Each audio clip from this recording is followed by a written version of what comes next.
Shouldn't skipping to payday be as easy as skipping to the next song? Introducing MyPay from Chime. Get up to $500 of your pay before payday. Get paid when you save with MyPay. Start at Chime.com. Eligibility requirements apply. Credit limits range from $20 to $500. Provided by the Bancorp Bank N.A. and Stride Bank N.A. This is Kristen Bell. And Adam Brody. And we're dating. In our new show, Nobody Wants This. Right. We're not really dating. No, in real life, we're married. Right. Married to other people, not each other. Oh, this is complicated. Right. It's just like our love lives in Nobody Wants This, a show about what happens when a bold and sometimes provocative podcast host finds her unlikely match in a sweet traditional rabbi. You can watch every episode of Nobody Wants This now, only on Netflix. This is Optimal Relationships Daily. Raising healthy children, changing me changes my children, and raising strong, healthy daughters. Both by Lisa Merlo-Booth of lisamerlobooth.com. Hello, everybody. I am Greg Audino, and welcome to ORD, the podcast where I narrate books and blogs to you that are all about relationships and how you can improve yours. Today, I will be narrating 2 parenting posts by Lisa Merlo-Booth. These posts will tell you more about why it's crucial for you to model good actions and behavior for your kids. So, we're going to learn more from Lisa and start optimizing your life. Raising Healthy Children, Changing Me Changes My Children by Lisa Merlo-Booth of lisamerlobooth.com.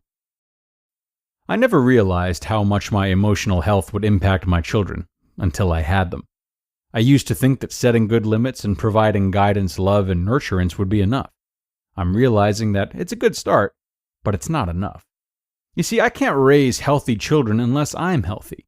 I can say all the right things, read the right books, watch the right shows, etc. However, I can't bring my children farther along than I am myself. I've become aware of this after watching my children's behavior around the issue of competition. You see, I've been competitive my whole life. My husband and I laugh at this because I can be competitive about the silliest things, like who touches the other person last or who gets home faster. I can also be competitive about more typical things, such as who wins the tennis, soccer, or board game. When I was younger, I had to be everybody's best friend. As I got older, I had to be every client's best therapist. I wanted to be every boyfriend's most special girlfriend and my husband's only true love. Ick, I am not proud of it, just aware of it. When I had children, I swore they were not going to be too competitive. I was conscious of saying all the right things. It's not about winning, it's about having fun. Don't worry if you're not the best, just do your best. Then one day I saw it. There was my son being so competitive and comparing everything to the best or the most popular or you name it. I was dumbfounded. How did this happen? From our culture, I thought. Then I realized it wasn't just our culture. It was also me. I began to listen to myself speaking to him and my daughter about non-competitive things.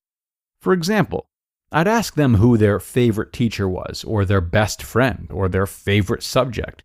I couldn't ask a question, it seemed, without putting a qualifier on it. I couldn't keep competition out of my home because this was my blind spot. My edge is competition. I want to be the best across the board because to be less than that, well, is to be less. Of course, I know this isn't true intellectually, but in those moments when I'm being triggered, I'm not so sure that being okay is good enough. As I continue to gain internal strength and confidence in myself rather than in what I do, my children gain a similar strength, and it is almost as though I can read my progress through them. This is not to say that I am responsible for everything they do. It is saying, however, that it is more important we work on our own edges, because if we don't, they are likely to become our children's edges too. Challenge. Be courageous enough to work your issues. Do you see them being played out in your children? If so, get conscious about your role and pay attention to the subtle ways you are passing it on. Commit to work this edge in yourself, and then watch the changes in your children. Raising Strong, Healthy Daughters by Lisa Merlo-Booth of lisamerlobooth.com. It's important for every parent to realize that, first and foremost, children live what they know, and they know what they live. This principle means that the best way to raise a healthy daughter is to be healthy yourself. She's watching the adults in her life. She's paying attention to how her parents speak, treat, and relate to one another. What she sees in her parents' marriage is what she's likely to repeat in her own. What our actions are teaching our daughters. Number 1. Poor self-esteem. If we struggle to hold ourselves in warm regard, we teach our daughters to do the same. A daughter will watch our insecurity and model it herself.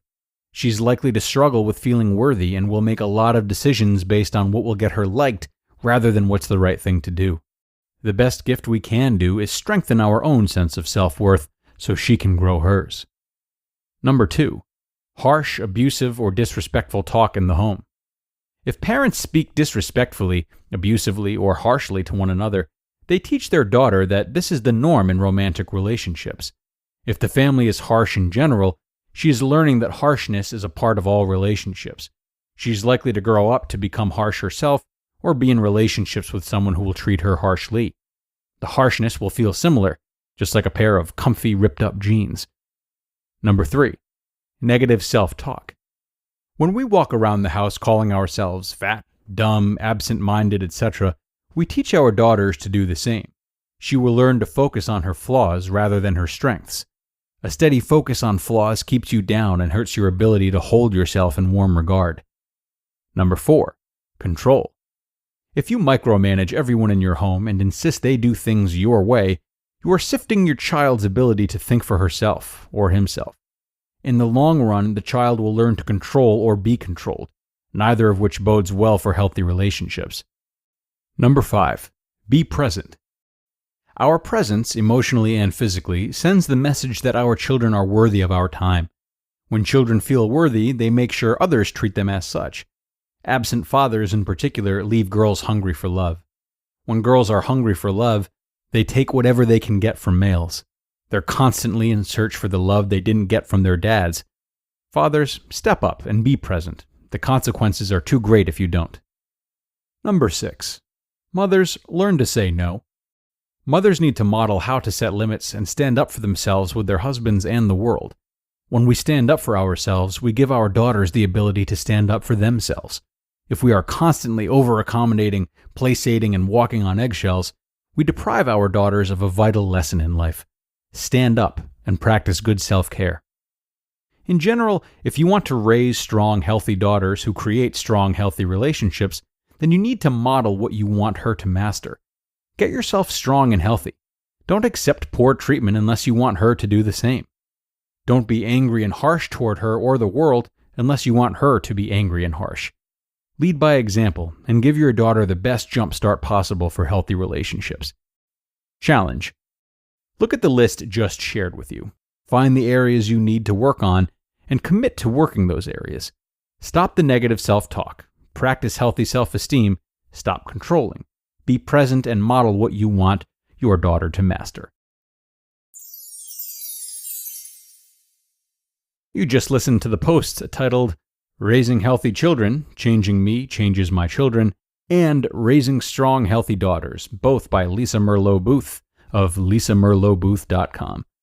Introducing My Pay from Chime, a revolutionary new way to get paid. Let's say new dates to your favorite band's sold-out tour drop Tuesday, but you get paid Friday. Life doesn't wait for payday. With My Pay from Chime, you can get up to $500 of your pay before payday. No interest, no credit check, no mandatory fees. My Pay. Get paid when you say. Start at Chime.com. Eligibility requirements apply. Credit limits range from $20 to $500. $2 fee to get funds instantly. Provided by the Bancorp Bank N.A. and Stride Bank N.A. Hey, it's me, the Quenchies. I'm that late afternoon craving you just can't shake. Wait, what's that? Welch's Grape Aid? No! Made with real fruit and no added sugar, nothing answers the call of the Quenchies like Grape Aid. Got the Quenchies? Grab a Grape Aid in your juice aisle. ABC Wednesday. Y'all complain all day. We want books. We want paper towels in the classroom. Bet you want raises too. I'm still waiting on the paper towels. Abbott Elementary returns with the new season. We asked the district for more after-school programs. They gave us $50 for class pets instead. Critics cheer. Abbott Elementary continues to be one of the funniest and most beloved shows on TV. What y'all doing out there? Taking bribes. Proud of y'all. Abbott Elementary. Season premiere Wednesday, 9:30, 8:30 Central on ABC and stream on Hulu. Thank you so much to Lisa for a couple of dandies today. One thing that I think is reflected in all of our posts, particularly parenting posts, is just how much it does require to be a parent. When considering if we're ready, we often think about finances, satisfaction in our own lives, a stable partner, etc. But we often forget to realize that parenting also requires constant monitoring and a potentially huge upheaval of our own behavior in each moment of life, really. So, thank you so much to Lisa for really hammering home that often overlooked aspect of preparing for and living as a parent.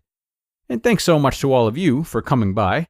We are done for the day here on ORD. I will be back tomorrow, where your optimal life awaits.